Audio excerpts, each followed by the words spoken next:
हम इनसे जानेंगे जो शिक्षक नियमावली 2023 आई है, इसमें क्या त्रुटि है। पूरा बिहार में प्रदर्शन शिक्षकों का चल रहा है, जोरदार प्रदर्शन चल रहा है। इनके बारे में ये क्या कहना चाहेंगे, इनसे जानेंगे। ये सबसे पहले हमारे चैनल में आपका स्वागत है। धन्यवाद सर। आप अपना परिचय पहले दें। मेरा नाम अनिता यादव है। मोहम्मद विद्यालय नवागढ़ में शिक्षक का पद पर कार्यरत हूँ। ये जो 2023 नियमावली है, इसमें पूरे बिहार में शिक्षक पूरे जोरदार प्रदर्शन कर रहे हैं। क्या त्रुटियां हैं, क्या खामियां हैं, इसके बारे में थोड़ा सा बताने का प्रयास करेंगी।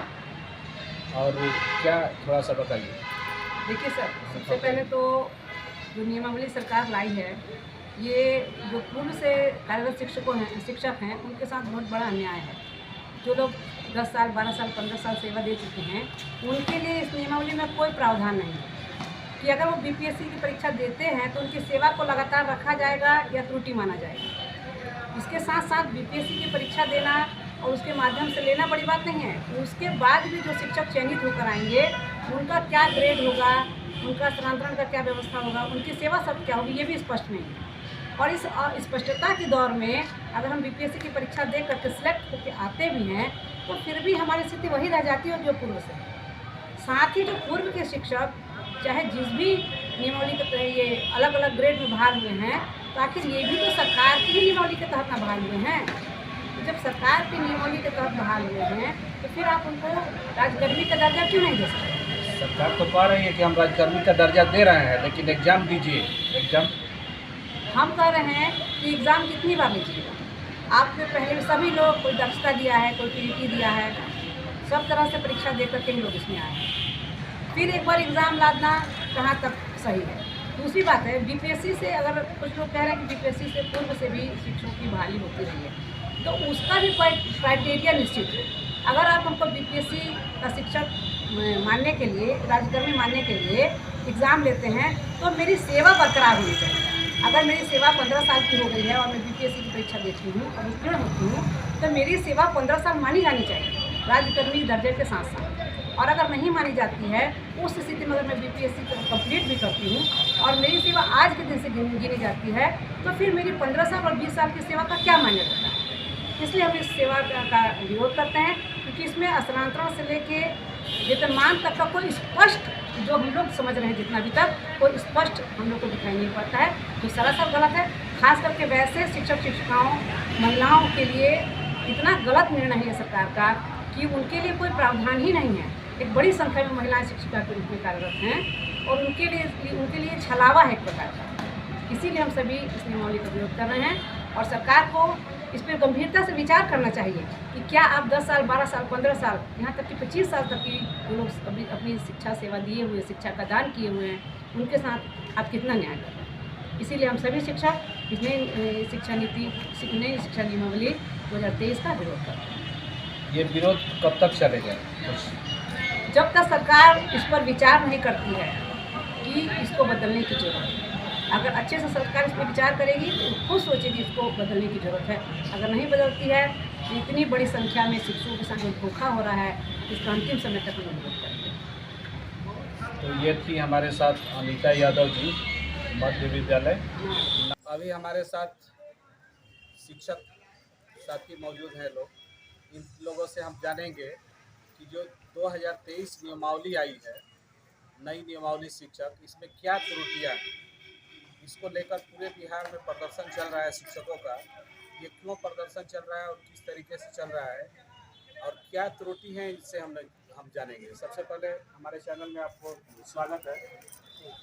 मैं डॉक्टर मनीष कुमार शशि +2 उच्च विद्यालय सिमरी में पदस्थापित हूँ और +2 जो जिला यूनियन है इसका जिला सचिव हूँ।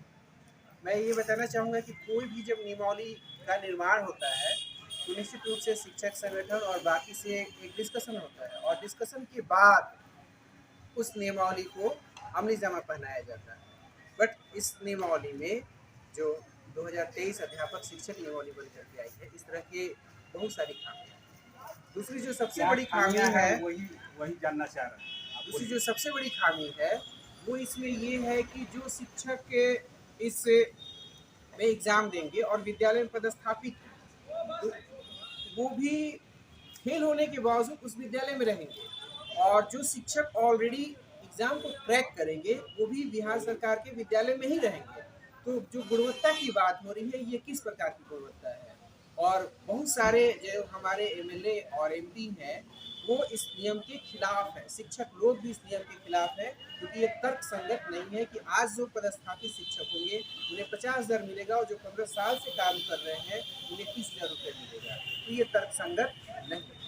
क्या चाह रहे हैं सरकार से, आप क्या डिमांड कर रहे हैं? आप लोग क्या डिमांड है? सरकार से डिमांड ये है कि अनुभव का लाभ हमें मिले, और यदि इस नियमावली में पुराने शिक्षकों को वेटेज नहीं दिया जाता है तो ये कहीं से भी न्याय संगत नहीं होगा। इस नियमावली में उन्हें वेटेज देना चाहिए। जैसे 10 साल हो गए तो 10 नंबर भी दे रहे हैं, या 1 साल के लिए 2 नंबर दे रहे हैं, तो एक ऐसा नियम बनना चाहिए।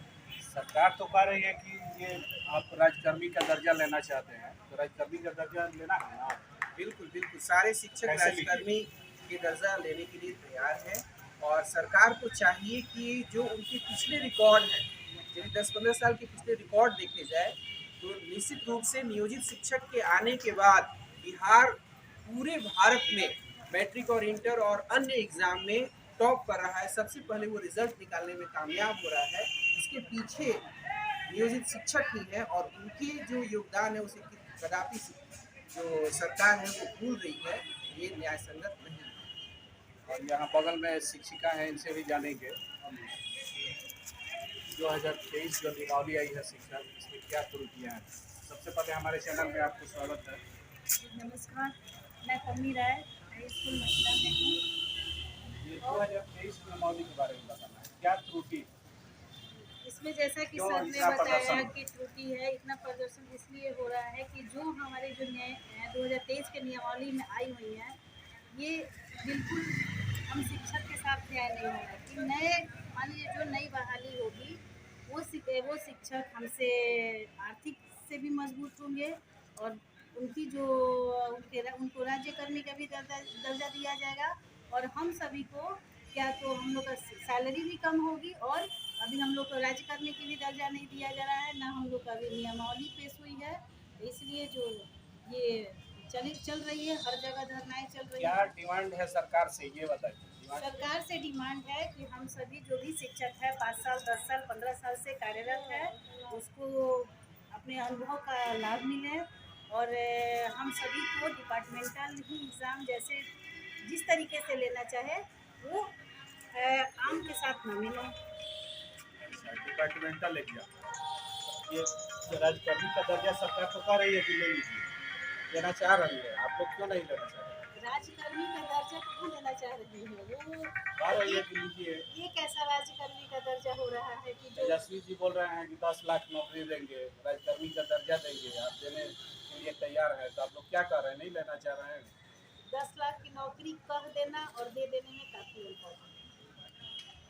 ऐसा नहीं है कि राज्यकर्मी का दर्जा जो जिस नियम के अनुसार निकाला गया है वो हम लोग के साथ न्याय नहीं है।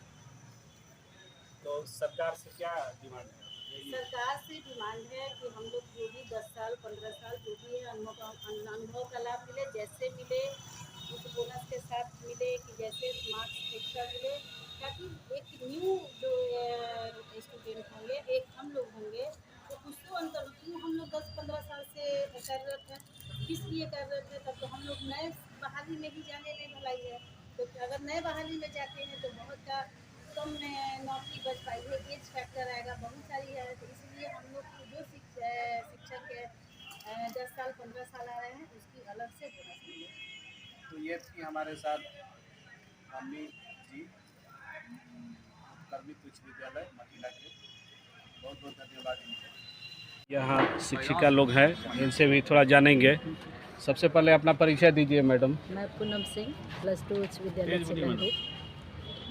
ये 2023 जो नियमावली आई है, इसमें क्या कमी है, क्यों आप लोग प्रदर्शन कर रहे हैं? सारी कमी ही कमी है। इसमें क्या कमी है, अगर वो ढूंढा जाए तो सारी कमी ही कमी है। हमारे सीनियरिटी को लूज करके और नई परीक्षा में कमेटी में बैठा देना, ये कहाँ का अन्याय है? अन्यायपूर्ण नीति ही है सारी। सिरे से। तो ये प्रदर्शन कब तक चलेगा आप लोगों का? जब तक हमारे संघ का आह्वान रहेगा, जब तक सरकार झुक न जाए, अपने घुटनों पर ना आ जाए, तब तक चलेगा। तो और हमारी महिला शिक्षिका हैं, इनसे भी जानेंगे। सबसे पहले अपना परिचय दीजिए मैडम। मैं सुनीता यादव, +2 उच्च विद्यालय। 2023 नियमावली आप लोग किस तरीके से देख रहे हैं? क्यों विरोध इतना हो रहा है, इसके बारे में समझें। ये परीक्षा सरकार को जब शुरू में लिया परीक्षा उसी समय ले लेना चाहिए। और दूसरी बात कि सरकार हम लोग को बस बरगला रही है, चाहे हम शिक्षा देना अगर भी चाहते तैयारी करके बढ़िया, तो हम इसी में फंसे रहे। तो इस तरह से हम ही लोग का नहीं बल्कि छात्रों का भी जीवन चौपट कर रही है। जो हीरा हम तराशते हैं, कहीं ना कहीं अपना तैयारी करेंगे तो उसमें वादा होगा। तैयारी तो पहले से करके ही हम कार्य करके आए हैं, तो बरकरार रही है। जबकि बहुत पहले काल जब नालंदा विश्वविद्यालय हुआ करता था, तो उस समय भी आचार्य को निश्चिंत बना दिया जाता था, जितना उनको ज़रूरत हो उतना दे के। और आज है कि हमारी जरूरतें पूर्ण नहीं है, पूर्ण वेतन मान दे। हम लोग तो ऐसे ही लगे हुए हैं और बखूबी हीरा छात्र जो है उसको तैयार करके हम आगे भेजें। और इनसे भी जानने का प्रयास करेंगे। मैडम है, सबसे पहले अपना परिचय दीजिए मैडम। मैं राज हाई स्कूल में होम साइंस की टीचर हूँ, +2 में। 2023 नियमावली के बारे में आप लोग क्या सोच रहे हैं? सब शिक्षक की विरोध कर रहे हैं, क्यों? सर, पहले तो नीतीश कुमार पहले तय कर लें कि किस आयोग के थ्रू हम लोग को एग्ज़ाम दे के अस्थायी होना है ना, सबसे पहले। क्योंकि उनको शिक्षा का महत्व समझ नहीं आ रहा है, और कारण बस यही है कि खुद ही अशिक्षित है लोग। जहाँ 9वीं पास लोग उप मुख्यमंत्री बन के बैठे हैं, उनको शिक्षा का क्या महत्व समझ में आएगा।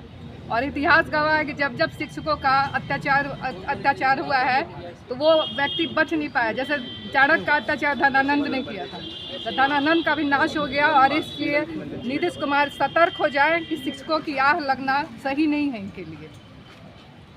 नीतीश कुमार एकदम सतर्क हो जाएं, मैडम का कहना है, नहीं तो फिर और हाँ, और कुछ कहना चाहेंगी?